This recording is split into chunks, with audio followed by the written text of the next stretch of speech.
একটু পরেই দলের সাংসদ বিধায়কদের সঙ্গে বৈঠকে বসবেন অমিত শাহ। সায়েন্স সিটি অডিটোরিয়ামে কর্মী সম্মেলনে তারপর তার যোগ দেওয়ার কথা রয়েছে। এরপর বিকেলে তিনি ঠনঠনিয়া কালীবাড়িতে পুজো দিয়ে শহর ছাড়বেন কেন্দ্রীয় স্বরাষ্ট্রমন্ত্রী। আমার সহকর্মী প্রদীপ্ত কান্তি ঘোষ এই মুহূর্তে আমার সঙ্গে রয়েছেন সরাসরি। প্রদীপ্ত, আর কিছুক্ষণের মধ্যে বৈঠক শুরু হবে। এই বৈঠক সংক্রান্ত এখনো পর্যন্ত কি কি আপডেট সামনে আসছে, কারা কারা এসেছেন, কারা কারা আসবেন ইত্যাদি? দেখো, খুব তাৎপর্যপূর্ণভাবে দীর্ঘদিন পর দিলীপ ঘোষ দলীয় বৈঠকে এলেন এবং দিলীপ ঘোষের সঙ্গে বিরোধী দলনেতা শুভেন্দু অধিকারী তাকেও একসঙ্গে ঢুকতে দেখা গেল। ইতিমধ্যে ঢুকেছেন বিপ্লব দেব, সুকান্ত মজুমদার এবং দলের বিধায়ক সাংসদরা এক এক করে ঢুকছেন। আর কিছুক্ষণের মধ্যেই কেন্দ্রীয় স্বরাষ্ট্রমন্ত্রী অমিত শাহ আসবেন এবং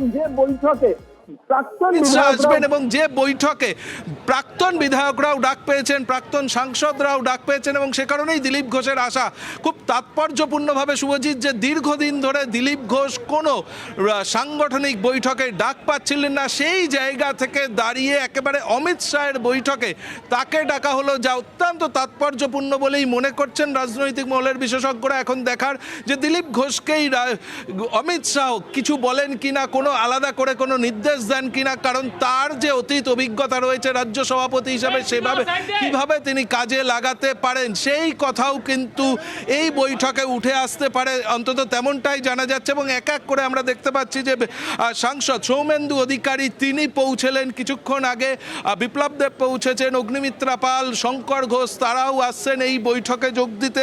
এবং এই বৈঠক থেকে মূলত দলীয় যে সাংসদ বিধায়করা রয়েছেন বর্তমান এবং প্রাক্তন, তারা কিভাবে কাজ করবেন, কিভাবে মানুষের কাছে যাবেন, আর সেই বিষয়ে কিন্তু একটা গাইডলাইন অমিত শাহ করে দেবেন বলেই মনে করছেন বঙ্গ বিজেপির নেতৃত্ব। ইতিমধ্যেই কিন্তু স্পষ্ট হয়েছে যে এই রাজ্যে কোন কোন ইস্যুকে সামনে রেখে বিজেপি এগোতে চায়, তার কিন্তু একেবারে একটা স্পষ্ট দিক নির্দেশ গতকালের যে সাংবাদিক বৈঠক, সেই সাংবাদিক বৈঠক থেকে অমিত শাহ করে দিয়েছেন, অন্তত তেমনটাই রাজনৈতিক মহলের বিশেষজ্ঞরা তারা মনে করছেন। এবং তুমি দেখতে পাচ্ছ এক এক করে সৌমিত্র খা তিনি আসছেন সাংসদ, এরপরেই আমরা দেখতে পাচ্ছি যে অমিত মালবিয়া তিনি এসে পৌঁছালেন। এবং দলের যে বঙ্গ বিজেপির যে কেন্দ্রীয় পর্যবেক্ষকরা রয়েছেন অর্থাৎ ভূপেন্দ্র যাদব, বিপ্লব দেব, সুনীল বনসাল, তারা যেমনভাবে বৈঠকে থাকবেন, একই সঙ্গে রাজ্যের যারা সাধারণ সম্পাদক তারা এক এক করে আসতে শুরু করেছেন, জ্যোতির্ময় সিং মাহাতো, লকেট চট্টোপাধ্যায়, অগ্নিমিত্রা পালরাও। এবং আমরা দেখতে পাচ্ছি এই মুহূর্তে নিশীথ অধিকারী বা নিশীথ প্রামাণিক তিনি এই মুহূর্তে ঢুকছেন, তাকেও বৈঠকে ডাকা হয়েছে। যেহেতু দলের প্রাক্তন সাংসদ, প্রাক্তন বিধায়ক তারাও ডাক পেয়েছেন, ফলে সে কারণেই কেন্দ্রীয় স্বরাষ্ট্র প্রতিমন্ত্রী হিসাবে যিনি দায়িত্বে ছিলেন এই মুহূর্তে কথা বলবেন। महत्वपूर्ण मीटिंग होने वाली है, इलेक्शंस भी सामने है, इलेक्शंस भी सामने है। अरे प्रणाम,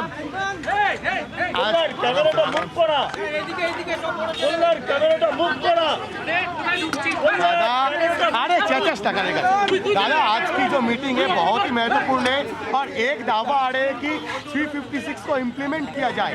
आर्टिकल 356 बंगाल में इम्प्लीमेंट होना चाहिए, ऐसा एक डिमांड भाजपा के अंदर से आ रही है। देखिए, पहली बात तो ये है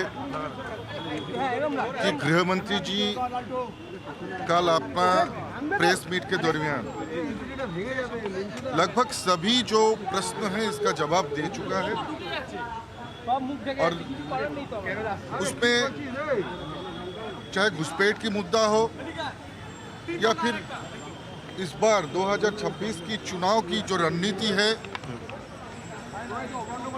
उसका विषय हो, या फिर जिस तरह से बंगाल में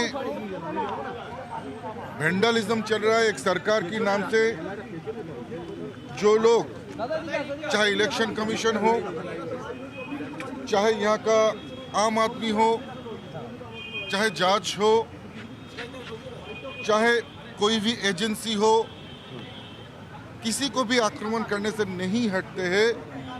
वो और कोई नहीं है, वो पश्चिम बंगाल की जो शासक दल है तृणमूल कांग्रेस।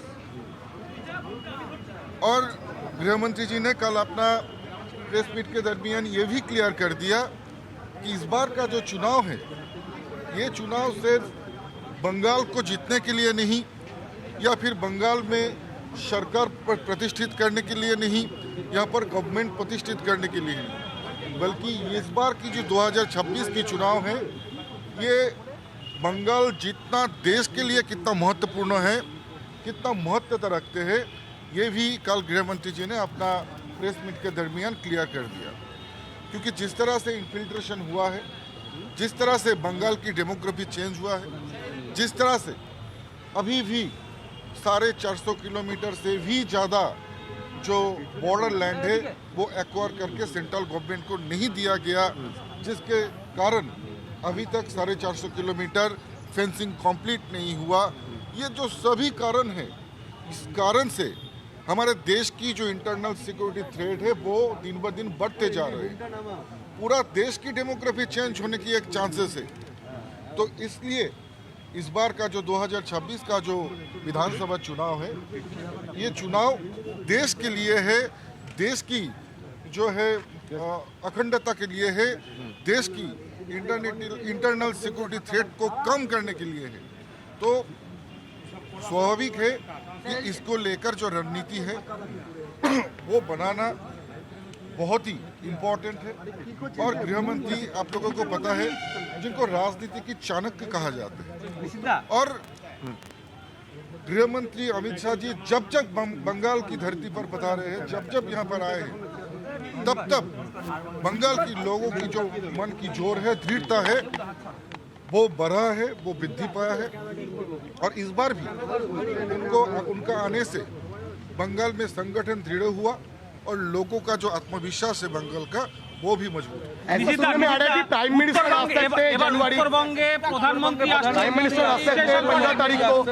बांग्लाয়